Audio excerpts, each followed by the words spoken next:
ਸਤਿ ਸ਼੍ਰੀ ਅਕਾਲ ਜੀ। ਤੁਹਾਡਾ ਸਵਾਗਤ ਹੈ ਸਾਡੇ YouTube ਚੈਨਲ ਅਜ਼ਮੀਨ ਐਜੂਕੇਸ਼ਨ 'ਤੇ। ਠੀਕ ਹੈ ਜੀ, ਅੱਜ ਅਸੀਂ ਕਰਾਂਗੇ 2020-2025 ਦਾ 5ਵੀਂ ਜਮਾਤ ਦਾ ਹਿੰਦੀ ਦਾ ਪੇਪਰ। ਠੀਕ ਹੈ, ਸਮਾਂ ਹੋਵੇਗਾ 3 घंटे, कुल होंगे 80 नंबर। पहला निर्देश अनुसार निम्नलिखित प्रश्नों के उत्तर दें। निम्नलिखित शब्दों में से किस शब्द में संयुक्त अक्षर का प्रयोग नहीं हुआ है? तो उत्तर है सहज में संयुक्त अक्षर का प्रयोग नहीं हुआ है। निम्नलिखित शब्दों में बधाई शब्द का अर्थ बताएं। बढ़ना, मुबारक, खुशी, माना। बधाई का मतलब होता है मुबारक। निम्नलिखित शब्दों में शुद्ध शब्द चुनें। इसमें जो शुद्ध शब्द है वो है रात्रि। निम्नलिखित शब्दों में से नानी शब्द से तुक मिलाते हुए शब्द का चयन करें। तो रानी, नानी, रानी। निम्नलिखित शब्दों में से पंजाबी के इंतजार शब्द का हिंदी रूपांतरण क्या होगा? इंतजार का हिंदी होगा प्रतीक्षा। लकड़ी का काम करने वाले व्यक्ति को क्या कहते हैं? लकड़ी का काम करने वाले व्यक्ति को बढ़ई कहते हैं। मिठाई शब्द का बहुवचन क्या होगा? मिठाई शब्द का बहुवचन मिठाइयाँ होगा। दोनों सेम ही देते हैं। बताएं कि आपकी पाठ्य पुस्तक से लिए गए वाक्य पाठ के अनुसार किसमें किसने कहे? नहीं, ये हंस मेरा है, मैंने इसे बचाया है। ये सिद्धार्थ ने। निम्नलिखित शब्दों में से कौन सा शब्द नभ का अर्थ नहीं है? सवाल। एकमात्र सारा से क्या अभिप्राय है? एकमात्र सारा से अभिप्राय केवल एक रास्ता जा मदद होना। निम्न गद्यांश को पढ़कर और समझकर निम्नलिखित प्रश्नों के उत्तर दें। एक दिन दीपा अपनी सहेली के साथ नदी के किनारे कपड़े धो रही थी।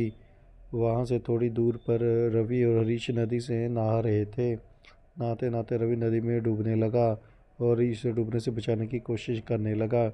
हरीश चिल्लाने लगा, बचाओ बचाओ। दीपा और उसकी सहेली ने हरीश को चिल्लाने की आवाज़ सुनी। दीपा जो ही उसे बचाने के लिए नदी में कूदने लगी तो उसकी सहेली ने नदी में उसे कूदने से इसलिए मना कर दिया क्योंकि मगरमच्छ रवि और हरीश की तरफ बढ़ रहा था, किंतु दीपा ने रवि को अपने साहस से बचा लिया। दीपक नदी के किनारे क्या कर रही थी? दीपा नदी के किनारे कपड़े धो रही थी। ठीक है, आ गया, कपड़े धो रही थी। निम्न में से नदी के पास कौन था? रवि और हरीश नदी के नहा रहे थे। रवि और हरीश। बचाओ बचाओ कौन चला रहा था? हरीश ने बचाओ बचाओ चला रहा था। आएगा हरीश।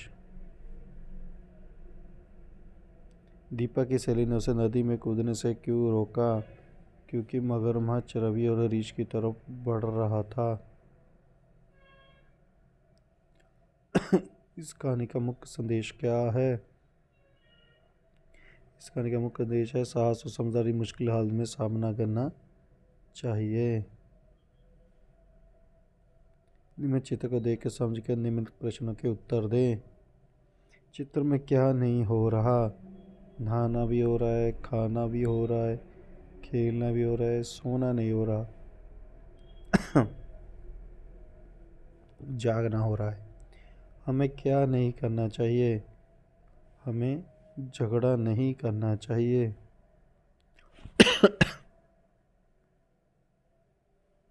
झगड़ा ना करना है। हमें क्या नहीं करना चाहिए? हमें देर से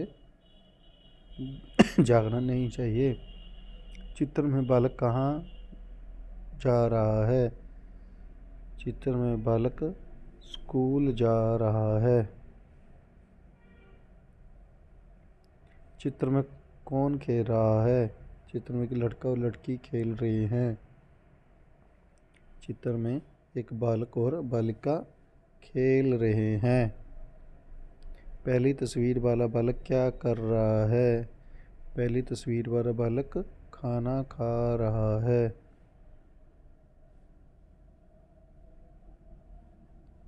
निम्नलिखित प्रश्न में से किन्हीं 5 प्रश्नों के उत्तर दें। कहानी 1 रुपये में बालक ने 1 रुपये का क्या किया? बालक ने 1 रुपये से फल खरीदे और फलों की रेहड़ी लगाने लगा।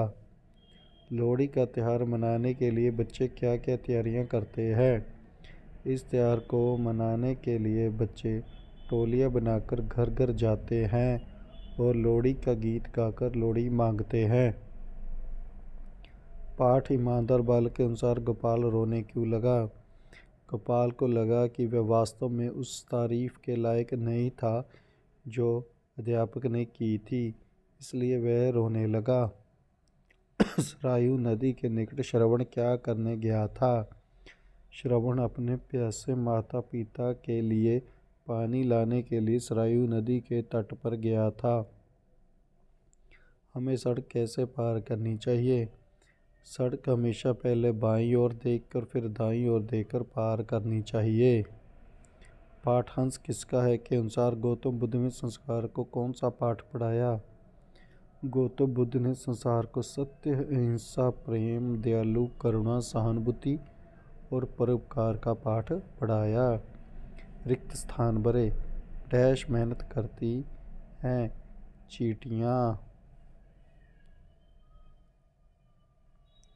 उसने अपना कमरा डैश दिया, उसने अपना कमरा सजा दिया। श्रवण के माता पिता थे अंधे। निम्नलिखित पंजाबी शब्दों को हिंदी रूपांतरण करें।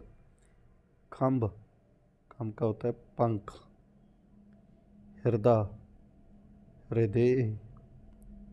शर्मिंदा, शर्मिंदा। निम्नलिखित शब्दों के अर्थ बताएं। पुरस्कार, पुरस्कार मतलब इनाम। जोखिम का जोखिम। सम्मान मतलब इज्जत। चित्र को ध्यान से देखते हुए वाक्य पूर्ण करें। यहाँ से मतलब ठीक है। सामान उठाने वाला कुली। पौधों की देखभाल करने वाला माली। जूते काटने वाला मोची। फसल उगाने वाला किसान। डाक बांटने वाला डाकिया कहलाता है। निम्नलिखित शब्दों को 2 भिन्न वाक्यों में प्रयोग करते हुए उनके भिन्नार्थ अर्थ स्पष्ट करें। कुल, राम का जन्म एक उच्च कुल में हुआ था। कुल, मेरे पास कुल 100 रुपये हैं। निम्नलिखित शब्दों में से किसी एक कविता की पंक्तियाँ पूरी करें। हम करेंगे फूल न उठती इठलाती गाती तितली। कहना फूलों पर उठती इठलाती, बच्चों को जे बहुत लुभाती, आँखों में जे सपन सजाती, हाथ लगाने से शर्माती, रुत बसंत में आती तितली, गीत खुशी के गाती तितली। तो ये वाला पंक्ति पूरी की है। Please like share and subscribe our YouTube channel एजमीन एजुकेशन। आप सब का बहुत बहुत धन्यवाद। साढ़े चैनल लाइक शेयर से सब्सक्राइब करो। धन्यवाद।